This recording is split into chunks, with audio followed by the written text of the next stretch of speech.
Hello সবাইকে, মামনি হলদিয়া ব্লগে সবাইকে আরেকবার ওয়েলকাম। আশা করি সবাই ভালো আছো, আমিও অনেক ভালো আছি। দেখতেই তো পাচ্ছ আমি বেরিয়ে পড়েছি রাস্তায়, হ্যাঁ সন্ধ্যেবেলা স্কুটিতে। আর যারা আমার ফেসবুক থেকে ভিডিওটা দেখছো তারা প্লিজ ফুল ভিডিওটা ইউটিউব গিয়ে মামনি হলদিয়া চ্যানেলে গিয়ে তোমরা ফুল ভিডিওটা দেখে নেও। আর হ্যাঁ, যারা ভিডিওটা দেখছো তারা কিন্তু লাইক করে দিও, বুঝতে পেরেছো, বা কমেন্ট করে দিও। যাই হোক, এই দেখো না আমাদের রাস্তাটা খুব খারাপ হয়ে গেছে। কি করব বলো, রাস্তাঘাট ঠিক না থাকলে এরকম তো অবস্থায় হবে, একটু প্রবলেম তো হবেই। দেখো রাস্তাটা তৈরি হচ্ছে, যাই হোক রাস্তাটা তাও তৈরি হচ্ছে, খুব ভালোই লাগলো। আর এইদিকে দেখো আমি আর বোন আস্তে আস্তেই যাচ্ছিলাম, কেন যেহেতু রাস্তাটা অনেকটাই খারাপ। তারপরে এখানে এসে দেখি চৌরাস্তার মোড়ে সিগন্যাল পড়ে গেছে, যাক আবার সিগন্যালটা সঙ্গে সঙ্গে উঠেও গেছে। আর এইদিকের এই লাল গাড়িটা না এতটাই আমাদের গাড়ির সাইডে চেপে আসছিল, আমার কি বলবো। আমি তখন বলছিলাম যে আপনি একটু এতটাই চেপে আসছিলেন কেন। তারপর লোকটা যা হোক শুনতে পাইনি, ওনার কাঁচ লাগানো ছিল, তাও আমরা কি করলাম এগিয়ে গেলাম। আর আমাদের এই সিটি সেন্টারের দিকে যেতে যেতে রাস্তাগুলো খুবই খারাপ হয়ে গেছে। আর এটা ছিল আমাদের রয়্যাল হারবার, দেখতে পেয়েছো আমাদের রয়্যাল হারবার হোটেলটা কি সুন্দর লাগছিল দেখতে। তারপর আমি আর বোন পৌঁছে গেলাম একদম মলে। ফুল আর ভিডিওটা করলাম না, তোমাদের আর রাস্তাটা দেখালাম না, তাহলে ভিডিওটা অনেক বড় হয়ে যেত। তারপরে দেখো আমাদের সারা বছর না আমাদের এরকম শপিং মলে সবসময় এরকম সাজানো থাকে, কি সুন্দর দেখতে লাগে বলো। তারপরে দেখো আমরা পার্কিংয়ে চলে যাচ্ছি পার্কিং করব বলে, কিন্তু পার্কিং না করলে হবে না তো, এখন তো সব পার্কিং ওই টিকিট করে দিয়েছে না, যে পার্কিং চার্জ লাগবে।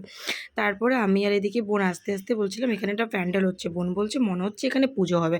আমি বললাম হ্যাঁ মনে হচ্ছে এখানে পুজোই হবে। তারপর বোনকে দেখাচ্ছিলাম যে দেখ এখানে একটা বড় প্যান্ডেল করেছে, কিন্তু মনে হচ্ছে বিশ্বকর্মা পুজো হবে, যেহেতু এই সামনে পুজো বলতে বিশ্বকর্মা পুজোই প্রোগ্রাম, আর তো কিছু নেই, তাই জন্য কী আর ভাববো। তারপরে বোনকে বললাম চল স্কুটি করে এসেছি, চুল টুল ঘেটে গেছে, একটু ওয়াশরুম থেকে ঘুরে আসি। ওয়াশরুম থেকে ঘুরে এসে তারপরে যেখানে যা করি যাবো। দিয়ে আমি আর বোন কী করে চললাম ওয়াশরুমে চলে এলাম। আর দেখতে পাচ্ছ আমি ওকে কোনো বলছিলাম যে দেখ তো আমি একটু ঠিকঠাক আছে কিনা।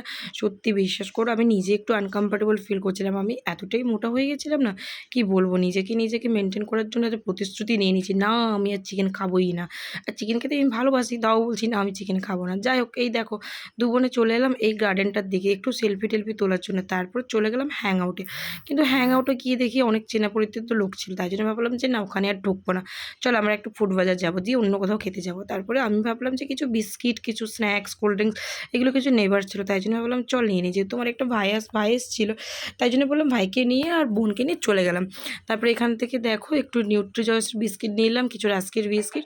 আর এইগুলো না আমার খুব খেতে ভালোই লাগে। আর এখানে এত বিস্কিট ছিল আর এত লোক ছিল, বোন না আমার ভিডিও করতে লজ্জাই পাচ্ছিল, যে কী আনা তোর ভিডিও করবো হ্যান তা। তুমি বলো, আমরা তো ব্লগ করি, আমাদের লজ্জার কিসের আছে বলো তো। ব্লগ যারা করে তারা তো ভিডিও বানায়।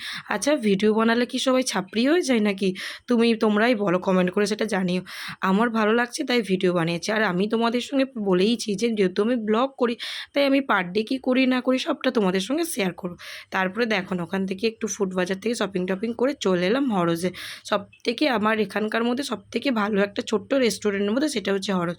আমি আর এখানে মন দুজনে মিলে ফ্রান ফ্রাই মোমো নিয়ে নিয়েছিলাম, আর নিয়েছিলাম স্টিম মোমো। সত্যি এই ফ্রান ফ্রাই মোমোটা এত সুন্দর ছিল তোমাদেরকে বলে বোঝাতে পারবো না। তারপরে দেখো না একটা ছোট্ট রিলস বানানোর জন্য এখানে ছোট্ট একটা টেক নিয়ে নিলাম। তারপর ওখান থেকে খেয়ে দিয়ে বোনকে বললাম চল বাড়ি যেতে হবে, অনেকটা রাত হয়ে গেছে, যেহেতু বাড়ি আসতে হবে। বাড়ি পৌঁছে তোমাদের সঙ্গে শেয়ার করে নিলাম আজকের আমি কী কী শপিং মল থেকে নিয়েছি। দেখো ম্যাগি নিয়েছি, আর এই 50-50 বিস্কিটটা আমার খুব পছন্দের, যেহেতু 50-50 বিস্কিট না খেতে আমার খুব ভালো লাগে। তারপরে এদিকে দেখো একটা পাস্তা নিয়েছি, পাস্তাটাও খেতে ভালো লাগে, কিন্তু পাস্তা ডায়েটের জন্য একটু খারাপ হলেও পাস্তাটা খেতে বেশ ভালোই লাগে। ওই চিজি পাস্তা আছে না আমার খুব ভালো লাগে, কিন্তু চিজটা নিতে মনে নেই। তারপরে দেখো রাস্কিট নিয়েছি, আর এখানে নিয়েছিলাম একটা কোল্ড ড্রিঙ্কস, যেহেতু কোল্ড ড্রিঙ্কস খেতে বাবা একটু ভালোবাসে তাই জন্য কোল্ড ড্রিঙ্কস নিয়েছিলাম। আর স্লাইন্সের বা ম্যাঙ্গো জুস আমার তো বিশাল প্রিয়। তারপরে ছিল মুখরোচক, এই মুখরোচকটা টক ঝাল মিষ্টিটাই বেশি, যেহেতু কিসমিস আছে তাই জন্য। আজকের মিনি ব্লগটা কীরকম লাগলো কমেন্ট করে